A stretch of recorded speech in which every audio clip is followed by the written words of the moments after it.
guys ready? Yeah, sure.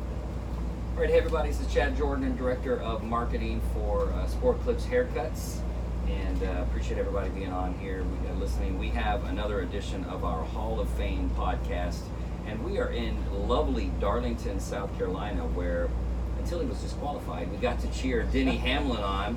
He crossed the finish line first. As far as we're concerned, we were in victory lane. We got to celebrate a little technical difficulty, malfunction or whatever with his car after the fact. But we've had an amazing time here at the Darlington Raceway. And yesterday, prior to the race, I got to meet this wonderful family. Well, the mom and dad are wonderful. I don't know about the son and daughter who are off camera right now. Actually, they're pretty cool too. Jasmine, who will not sing any songs from Aladdin, and Bowen, who wanted to show me his he's got a knife, I think. He was talking Bowen like the knife. The Bowen or Bowie? Bowen. Bowen? Yeah, okay. So he's ready to take on the world. But they got some wonderful kids. But this amazing couple that I met, they began to tell me a little bit about their active duty military life and a story that unfolded that I thought, boy, we got to capture this, especially for so many of our listeners are Sport Clip stylists, team members, and don't realize the impact that they have on a daily basis. They think they're just cutting hair sometimes, but it's really more than that. So without further ado, I'd like you guys to introduce, I'd say ladies first, but really I want you to go first, and we'll save the best for last. How about that? That so sounds like a plan. if you can introduce yourself for me, who you are, where you serve, all that kind of stuff, and then we'll kick it over to your lovely wife. My name is Lieutenant Colonel Christopher A.C. Wiley. I'm stationed at Shaw Air Force Base, but I'm in the Army. We've got a small body there. I used to be a helicopter pilot, used to do a whole bunch of other cool stuff, and I'm not used to telling my own story. I prefer to actually tell other people's stories, but for telling mine, it was my third trip to Iraq. I was in command. I was in the best shape of my life. I was, loving life. Everything was fantastic. I just signed for a large amount of equipment as we were getting ready to take over. And walking back to my hooch one night, my ankle starts to hurt, which was really weird because I didn't twist anything. I wasn't running anywhere that morning. I didn't do anything. It just seemed very, very strange. The pain grew incredibly intense throughout the rest of my leg. And Over the course of hours, minutes, immediately? Hours, Okay. course of hours. Yeah. And slept, and then went to see the medics the next morning, and they gave me some meds for it, and I went back. They thought you might have twisted it or sprained it, just I couldn't had so much figure it out. adrenaline at the time you didn't know. Okay. No clue what it was.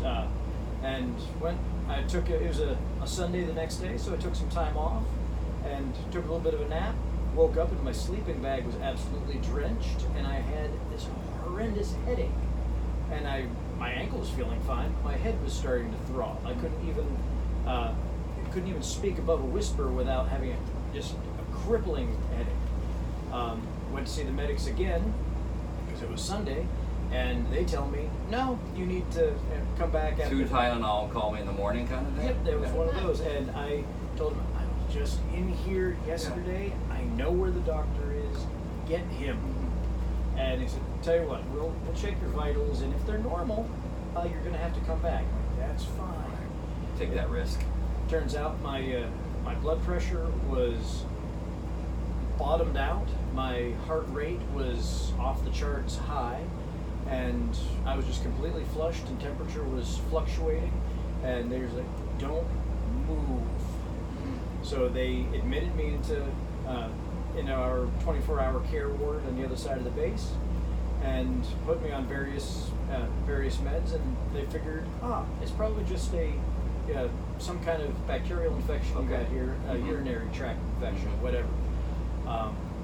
And through that, my vision started going cross-eyed, and my eyes were still fine, but I couldn't read anything. If you would have given me an 8.5 by 11 sheet of paper with normal 12 font, it would have taken me an hour to read it, because I could not make sense of it. I found that to be concerning, so they went and had me do some scans and a few other stuff, and then I came back later the next day for another follow-up, and they asked me, so, how do you feel? I feel a little bit better. Oh, good, because we need to medevac you out immediately. You have something growing in your brain. Oh my gosh. That's what I said. They're able to tell all this just from your blood work? Or Well, did they have any scans? They did a scan because okay. They had all this in the field. I mean, this is where you said Iraq. This right? was at Camp Spiker, Iraq. Okay. They had some tremendous medical capabilities there, because that's where a lot of folks, if they were getting shot in combat or blown up, they would go there first to get worked on, and then either sent out or returned to the field because they got fixed. So it was a high level care, but it wasn't high enough apparently. They had something they were able to find, like a CAT scan, to show, there's something growing in your head. That was the only thing they were able to tell me. Because that's all they knew, or they weren't able to really That's disclose? all they could tell. Oh, okay. They needed to send me to someplace else, and I thought, well, that's not cool. Can I go back to my hooch to get my wallet, to get my stuff, to tell people I'm moving? No, you need to leave immediately. Like, apparently it was not that great. Let's pause right here, and now we'll bring on your wife, who, because at any point, well, first of all, hello. Can you introduce yourself and how long you've been married? All that kind of stuff. My name's Samantha Wiley. We have been married almost 18 years. Okay. And all of those as a military spouse. Wow.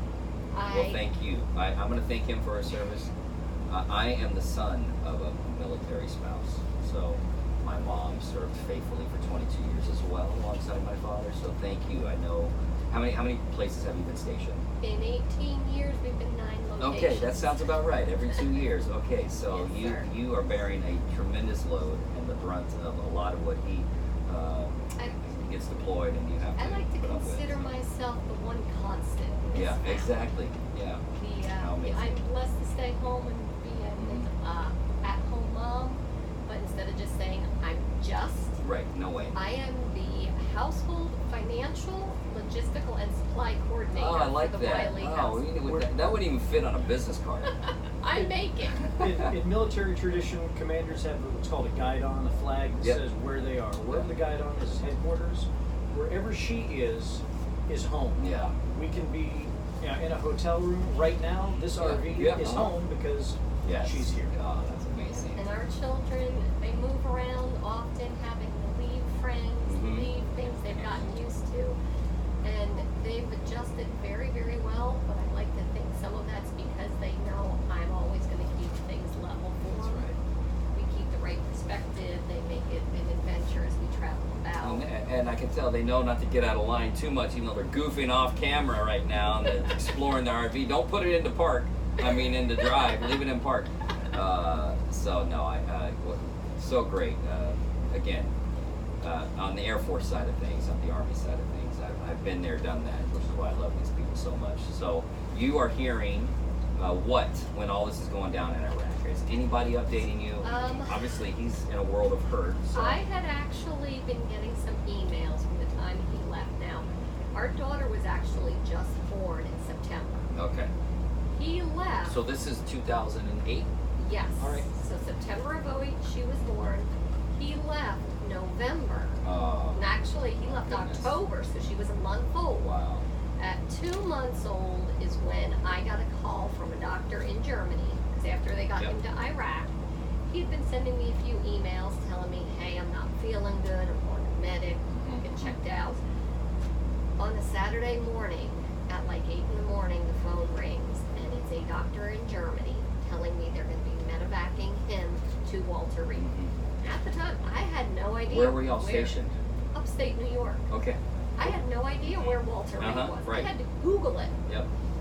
Just what a mother with a newborn wants to be doing. You got nothing else going on. Yeah. You have no emotions. Nothing physically happening around your life at that time. Knowing he was going to be going from Germany to someplace I didn't know where it was, it's like, how am I going to get there? What am I going to do? You didn't know I was going to Kids? Germany. That's what I was in the saying. first place. Last thing you knew, he was in Iraq. So now a doctor from Germany, I think you're like, is this the wrong? You must have the wrong number. Yeah, this is my husband's in Well, Iraq right now. Well, and the only thing she could tell me is they found a mass in his brain. They How didn't. scary. They didn't know if it was cancerous. Yeah. They didn't know if it was non-cancerous. They didn't even know if it was just a tumor of unknown Yeah. substance. They just know there was a mass there. So you get the call, and now what? You've got, let's see, Bowen was 3 at the time? He was 4 at the Four? time. Okay, you have Jazzy 4 and was 2 months old. Okay. and a newborn. And so, what do? You pack them up, you hop in the car, get in a plane? Actually, God lined things up perfectly. I had 2 friends that were retired Army. Mm-hmm. They were 65 at the time, and we met them through church. It was Judy and Miss Harriet, Mm-hmm. and I called them.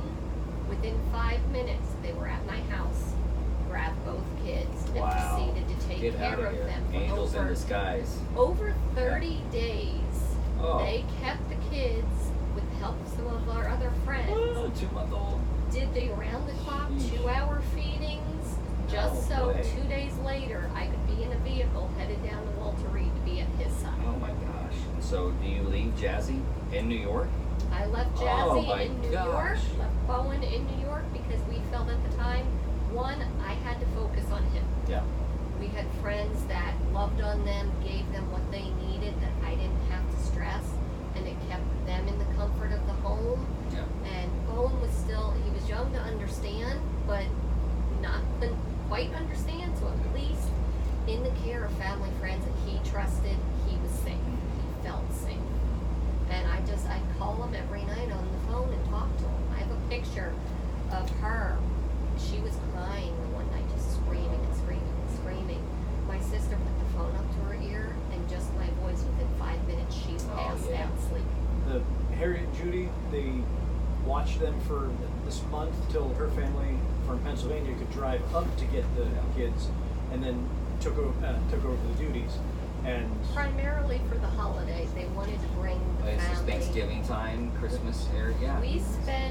I was there from about the 22nd of November till the 23rd of December with him. And after his one surgery, they left him out of the hospital so we could go and spend Christmas with the kids. Oh, okay. What was it? What you pronounce? I'm not gonna. By the way, we transcribe these podcasts, so somebody listens and types up. Tell me what it is that because this can be a challenge. Hi, transcribers, get ready to earn your money. What is it that they diagnosed you with? it was a culture-negative bacterial mitral valve endocarditis that evolved into a septic embolism on the occipital lobe of the brain. Woo! Okay. Sorry for our transcribing company. Just charged me double for this one because that in and of itself was amazing. So in English, that was a bacterial infection that was growing on one of the valves of the heart. It grew aggressively enough to spread through the bloodstream up into the brain. It got through the blood-brain barrier and started, it attached itself to the lobe of the brain that controls the vision. Mm-hmm. So that's why, because of it was affecting that, that's why my vision went cross-eyed. Okay. And then because of that as well, the pressure on the brain was causing. So all was the headaches and ankle everything pain else. related to that, or you think It that was just? It was related in the sense that the mass in the brain was adding so much pressure, the brain was misfiring. Because not only, he forgets to mention, he had patches of the infection on his liver and kidneys that at one point they had seriously talked dialysis. Oh my gosh. Those were- Oh yeah, but they didn't. You didn't have to go that route. No. So they do this surgery at Walter Reed. They did 2 surgeries. Okay, they did 2. They did brain surgery in November, Mhm. and then at the end of December, 10 years ago this December, they did the open heart So it's a full year later.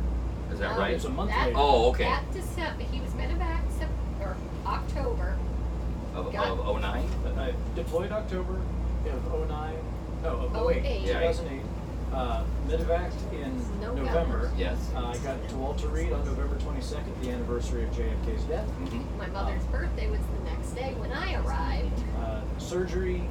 Brain surgery, the end of November, Okay. and then Of 08. of 08, Yep. and heart surgery December 30th of 08. Okay, so Day you've after had our 10 years. anniversary.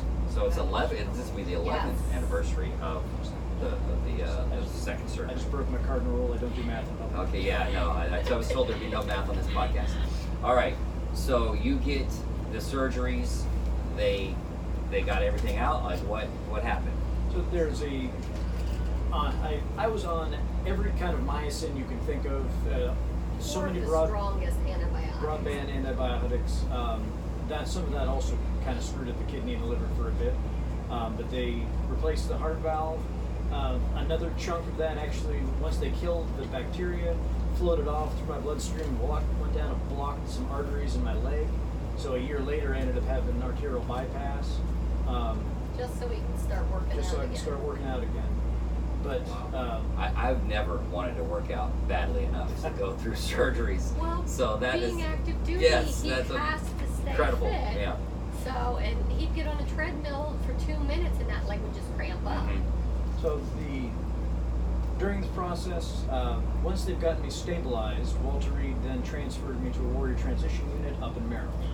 And that's where they began what we call the medical evaluation board process, to be able to figure out what my career is going to look Right, like from there. because you had been a helicopter pilot up to this point. And I had actually changed career fields before I deployed, but that wasn't going to take effect until after we got back. Okay.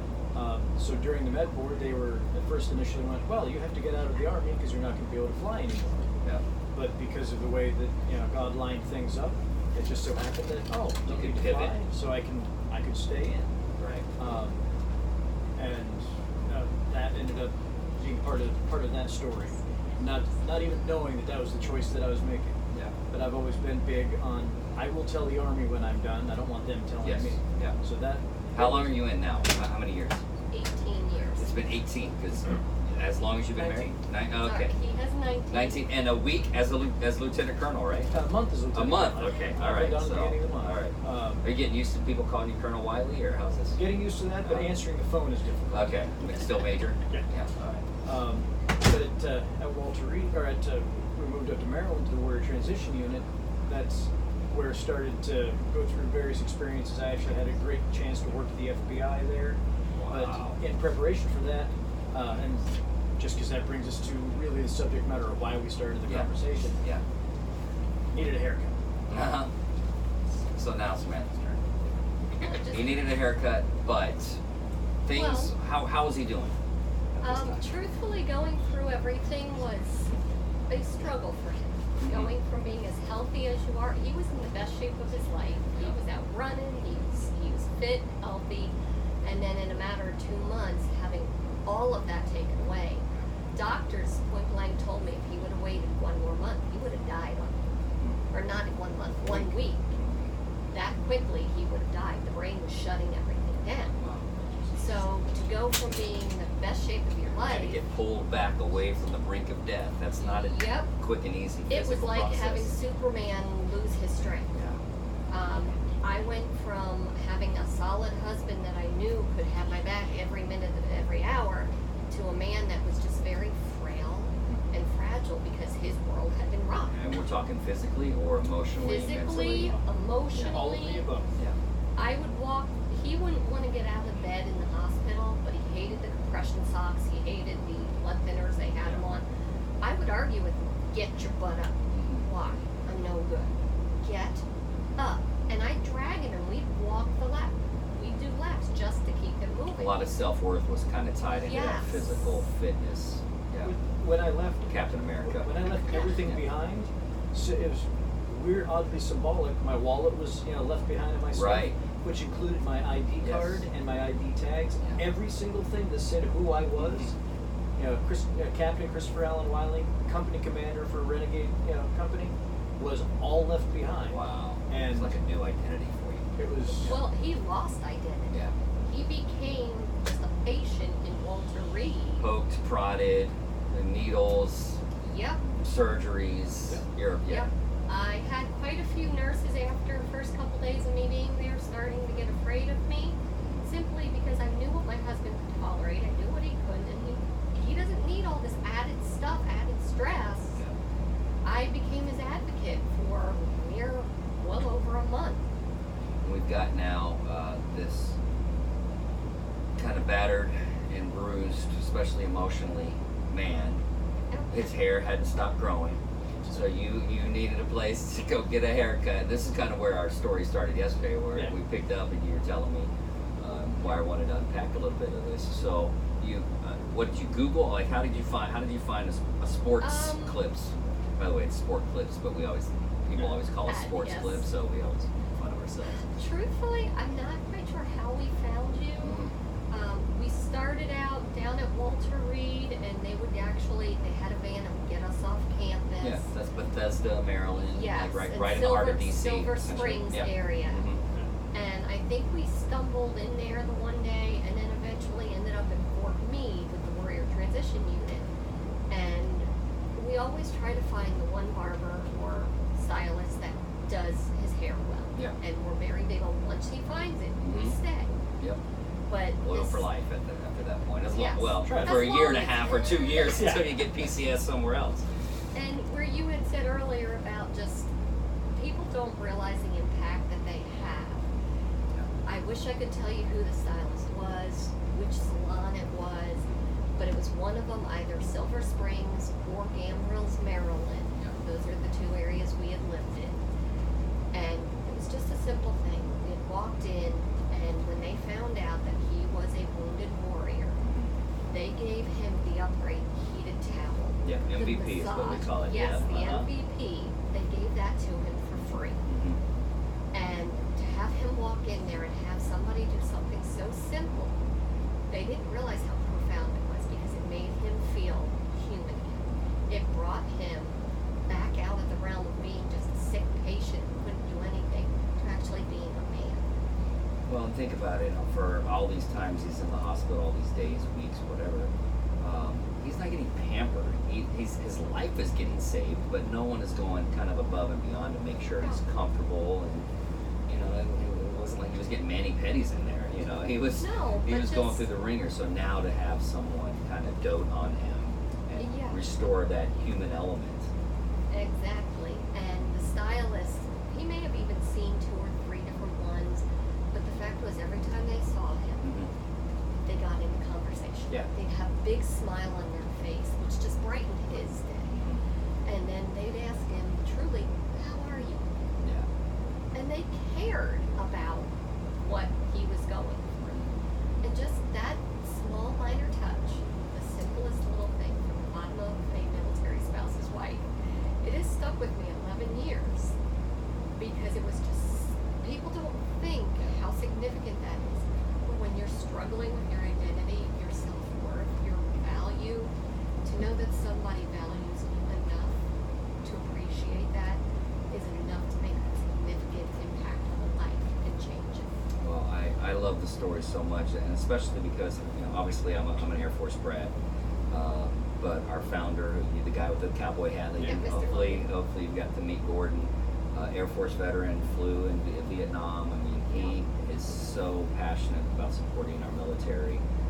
You've seen a bunch of VFW guys walking around. I mean, we co-sponsor this race with the VFW for that very purpose, to raise funds for them. So certainly military causes, families are near and dear to our hearts. So to be able to kind of make that connection this weekend, how did you guys hear about coming to the race? Who invited y'all? So Another military connection. Okay. So when we got here last year, because we PCS to South Carolina last year. From where were you before? From Fort Fort Meade, Meade, Maryland. Oh, really? Okay. Round So it was two. Wow. We had already done a full circle Yeah. around the United States. Well, where can we send this guy Went again? back- went back to Some Fort Meade. familiarity in his life. But came here, and my boss at the time, whose job I have now taken because I got promoted, he moved Mhm. to another job. Lieutenant Colonel Rick Galliano. One of his neighbors used to fly with Gordon. Wow. So- Get out of here. So They Amazing. were right behind each other and they talked Oh, to each other cool. over the fence. So they said, Rick was getting his tickets, and hey, you want to go to a race? I've never been to a race, but Squeaky next door, he's got these. Yeah, he's got these, and we're like, sure, sounds like fun. And came, and the entire experience was so close to that first experience at Sports Clips of Mhm. just being welcomed, being smiles, thank you for being here, thank you, and really we're the ones thanking people for letting us Right. be here. No way. So it's our job to thank you guys.